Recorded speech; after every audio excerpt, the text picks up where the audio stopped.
direction has come from central. Of course, we are going to implement. Tripura রাজ্যে CAA এর implement করবে ত্রিপুরা রাজ্যের CM doctor মানিক শাহ এটা বললেন এবং তার জন্য একটি কমিটিও তৈরি করা হলো। আজকের এই ভিডিওতে আমরা কথা বলবো এই সিএএ কি এবং তাতে আমাদের কি ফায়দা হবে এবং সেটা কেন খুব ইম্পর্ট্যান্ট, আজকে আমরা এই ভিডিওতে আলোচনা করব। আমরা সবার আগে জেনে নিই যে এই সিএএ জিনিসটা কি। সিটিজেনশিপ অ্যামেন্ডমেন্ট অ্যাক্ট 2019 এটা কিন্তু অলরেডি শুরু হয়ে গেছে এবং এটার ইমপ্লিমেন্টের সাথে বিভিন্ন কথাবার্তাও শুরু হয়ে গেছে। অনেকে এটাও বলে এই ল ইমপ্লিমেন্ট হওয়ার পর ভারতের মুসলিমদের নাগরিকত্ব চলে যাবে, এই রকম কথাও অনেকে বলে থাকে। অনেক কন্ট্রোভার্সিয়াল সিএএ এই অ্যাক্টটা, এরকম কিন্তু কিছুই নেই।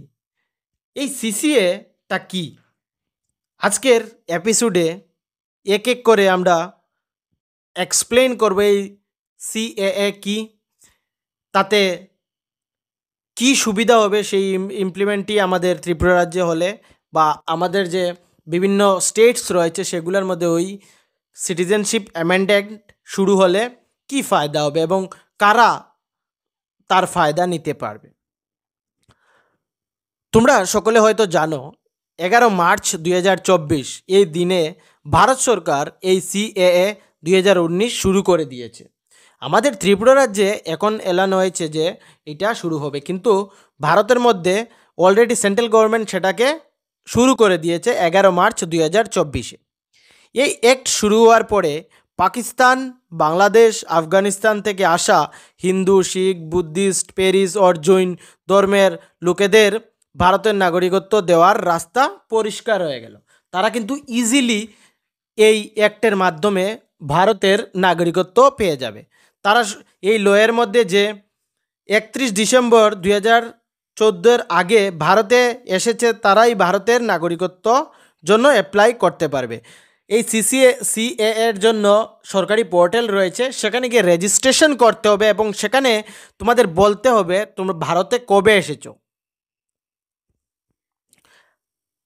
আপনারা জানেন যে 1947-এ পাকিস্তান হওয়ার 2 বছর পর আমাদের ইন্ডিয়ান পিএম এবং পাকিস্তানের পিএম একটি এগ্রিমেন্ট হয়। এই এগ্রিমেন্টে এটা ছিল যে নিজেদের দেশের মধ্যে মাইনরিটিসদের সেফটি দেবেন, কিন্তু আমরা দেখেছি যে পাকিস্তান, বাংলাদেশ এই দেশগুলির মধ্যে হিন্দু, শিখ এদের কি হচ্ছে এবং তাদের সাথে কী রকম ব্যবহার করা হচ্ছে এটা কিন্তু আর লুকোনো নয়। সকলে জানো যে আজকাল বাংলাদেশ, পাকিস্তান এইসব দেশে আমাদের ইন্ডিয়ান যে লোক রয়েছে হিন্দু, বুদ্ধিস্ট তাদের সঙ্গে কি অত্যাচার হচ্ছে সকলে জানো।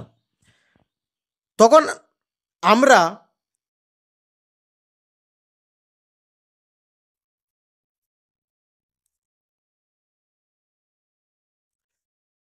এই শর্টে আমি তোমাদের বলে দিলাম দেন এই সিটিজেনশিপ অ্যামেন্ডমেন্ট অ্যাক্ট 2019 জিনিসটা হয় কি। এখন আমরা এটা এক্সপ্লেন করব যে কিভাবে ভারতীয় মুসলিমদের এগেনস্ট রয়েছে। এটা কি সত্যি ভারতের মুসলিমদের এগেনস্টে রয়েছে? ভারত সরকার ক্লিয়ার করে দিয়েছে যে এটা অ্যান্টি মুসলিম নয়। সিএএ 2019 নাগরিকত্ব দেওয়ার অ্যাক্ট, নাগরিকত্ব বাতিল করার অ্যাক্ট নয়। ভারত সরকার কিন্তু সেটা ক্লিয়ার করে দিয়েছে, সেটা কোনো মুসলিমের বিরুদ্ধে নয়, অ্যান্টি মুসলিম নয়। সেটা শুধু বাইরে দেশ থেকে আসা যে এমিগ্রেন্টস রয়েছে এবং যারা 2014 আগে 31 ডিসেম্বরের আগে ভারতে এসেছে তাদের নাগরিকত্ব দেবে এই অ্যাক্টের মাধ্যমে। অনেকে এটাও বলে যে এই অ্যাক্টে পাকিস্তান, বাংলাদেশ, আফগানিস্তান থেকে আসা হিন্দু, জৈন, শিখ সকলকে ভারতের নাগরিকত্ব দেবে কিন্তু মুসলিমদের দেবে না। সেটাও কিন্তু একদম মিথ্যে কথা।